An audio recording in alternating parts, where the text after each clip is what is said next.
इस कहानी के लेखक हैं संजय कांबले। रात के लगभग 8 बज चुके होंगे। दौड़ते हुए कदमों से पोस्टमार्टम करने वाले मारुति राव पोस्टमार्टम कमरे की ओर चलने लगे। बहुत सालों का पोस्टमार्टम का अनुभव ही उनकी पहचान थी। कभी कभी कुछ शव ऐसे होते थे जो पुलिस भी नहीं देख पाती थी। ऐसे शवों का पोस्टमार्टम मारुति राव बिना हिचकिचाहट करते थे। बारिश के पानी से भीग के फूला हुआ शव हो या कई दिनों का सड़ा हुआ शव हो, मारुति राव बिना डरे उन शवों का पोस्टमार्टम करते थे। उनके इस साहस की वजह से उनके सारे सहकर्मचारी उनकी बहुत तारीफ करते थे। इसी खासियत की वजह से अस्पताल के सीनियर डॉक्टर सावंत के साथ उनकी अच्छी दोस्ती थी। चलते चलते मारुति राव के दिमाग में कल रात की सावंत साहब के साथ की हुई बात घूम रही थी।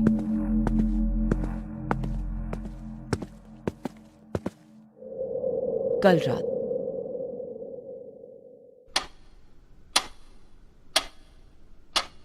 लगभग 11 बजे थे। मारुति राव अपने सोफे पर बैठे हुए थे। अचानक फोन की घंटी बजी।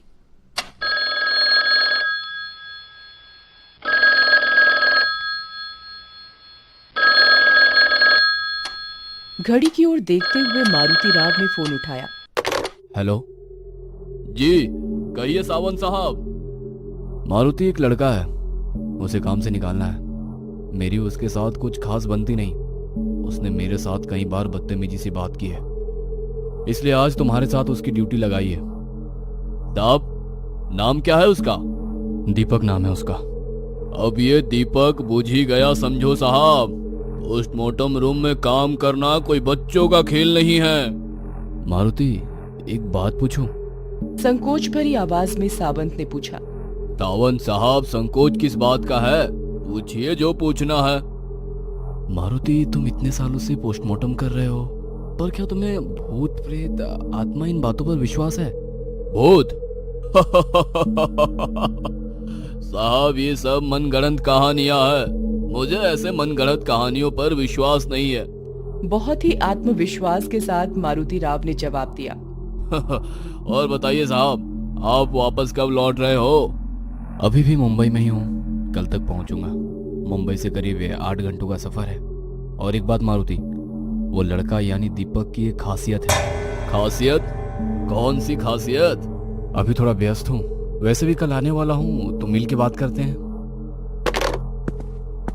कल की वो बात याद करके मारुति राव मन ही मन मुस्कुरा रहे थे। आज फिर सावंत साहब ने एक जिम्मेदारी मुझे सौंप दी। जिन लोगों को काम से निकालना होता है उन लोगों की ड्यूटी सावंत साहब मेरे साथ पोस्टमार्टम कमरे में लगाते हैं। यानी कि वो खुद काम छोड़ देते हैं, उन्हें निकालने की नौबत ही नहीं आती है। चलते चलते मारुति राव पोस्टमार्टम कमरे के पास पहुंच गए। वहां 24-25 साल का एक लड़का खड़ा था। सामने टेबल पर सफेद कपड़े के नीचे एक शव भी था। नाम क्या है तुम्हारा? सर दीपक। दीपक, पोस्टमार्टम करते हुए बुझ मत जाना दीपक। मारुति राव ने अपनी पोशाक पहनी और दीपक से कहा। डर लग रहा हो तो अभी बताओ। यहाँ कई लोग चक्कर खाकर गिर चुके हैं। मारुति राव ने शव से सफेद कपड़ा हटाते हुए कहा। लगभग 25 साल उम्र होगी इसकी। सिर पूरी तरह कुचला गया है, शायद किसी बड़े पत्थर से खून किया है। शव की अवस्था देख दीपक ने आंखें बंद कर ली। इतने में ही डर गए? सिर्फ सिर तो फटा है, पोस्टमार्टम में तो शरीर के सारे अंग निकालने पड़ते हैं। तब क्या करोगे? मारुति राव की बात दीपक को बुरी लगी। उसने हिम्मत करते हुए शव की ओर देखा और कहा। इसका खून नहीं हुआ है, काम पे जाते वक्त गाड़ी फिसल गई होगी और तभी किसी भारी गाड़ी के नीचे उसका सर कुचल गया होगा, इसलिए चेहरा भी पहचान नहीं सकते। अरे वाह, बहुत ही हिम्मत वाले हो। देखते ही निष्कर्ष निकालने लगे।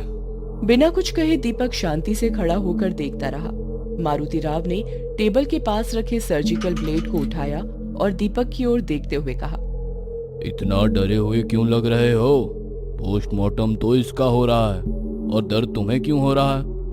तभी दीपक ने उस शव की तरफ देखते हुए गंभीरता से कहा, मौत के बाद इसके शरीर से बाहर पड़ी आत्मा अपने शरीर का पोस्टमार्टम होते हुए देखेगी तो उसे कैसा लगेगा? दीपक की ये बात सुनकर मारुति राव ने हंसते हुए कहा, आत्मा, भूत प्रेत आत्मा, ये सब मनगढ़ंत कहानियां हैं। मुझे इन सब बातों पर विश्वास नहीं है। दीपक चुपचाप खड़ा रहा और गंभीरता से बोला, मनगढ़ंत कहानियां? माफ कीजिए सर, पर जब तक हम देखते नहीं हम विश्वास नहीं करते। और हम विश्वास करें या ना करें इन्हें फर्क नहीं पड़ता। दीपक का अस्वस्थ चेहरा देखकर मारुति राव ने आत्मविश्वास से कहा, अपना ये पोस्टमार्टम का काम देखकर खुद भूत प्रेत आत्मा हमसे डरते हैं। हो क्यों डरे भला? उन्हें किस बात का डर? जख्म दर्द तो उन्हें होता ही नहीं है। उसके लिए उनके पास शरीर जो नहीं होता, वो कहीं भी जा सकते हैं, आपके सामने भी हो सकते हैं। दीपक की इस बात से मारुति राव को गुस्सा आ गया। उन्होंने गुस्से से दीपक को देखते हुए सर्जिकल ब्लेड उठाया और टेबल पर पड़े शव के गले में भोंक।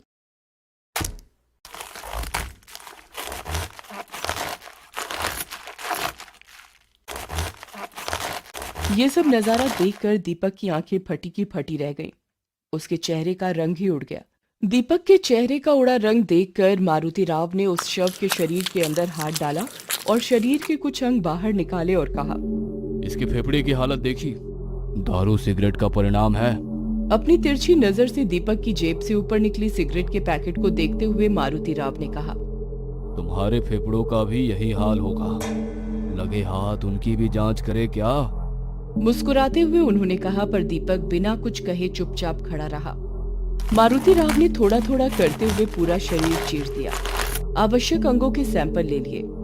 एक हथौड़े से उन्होंने खोपड़ी को अलग किया जैसे कि कोई ढक्कन खोला हो। दीपक भावना शून्य चेहरे से उस शव की ओर देखता रहा। उसके चेहरे को देखते हुए मारुति राव मन में कहने लगे, लड़का बहुत निडर है।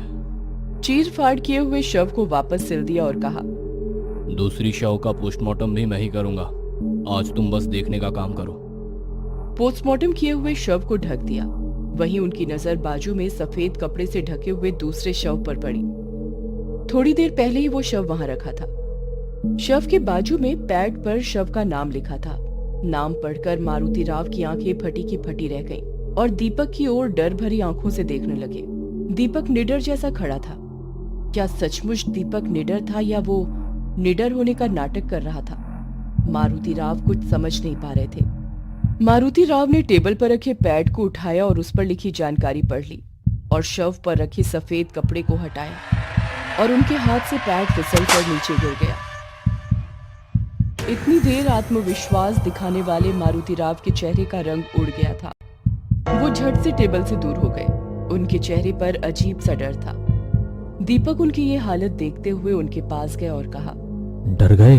मारुति राव को खुद की आंखों पर विश्वास नहीं हो रहा था। डर से भरी हुई उनकी आंखें उस शव को देख रही थी। दीपक ने शांति से उनके कंधे पर हाथ रखा और कहा, भूत प्रेत आत्मा, इन सब की एक अलग दुनिया होती है, पर आप जैसे कुछ लोग इस अदृश्य शक्ति को नकारते हैं। आपके नकारने से उनका अस्तित्व और ये सत्य नहीं बदलता। मारुति राव एकदम चुपचाप एक मानसिक सदमे में थे। कहीं ये सपना तो नहीं? नहीं, ये तो सच है। उनकी आंखें फटी की फटी थीं, जैसे उन्हें सांप सूंघ गया हो। अभी अभी पोस्टमार्टम किए हुए शव को वो पीछे मुड़कर देखने लगे।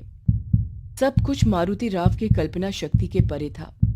मारुति राव की ये हालत देखकर दीपक के चेहरे पर एक अजीब सी मुस्कान आ गई।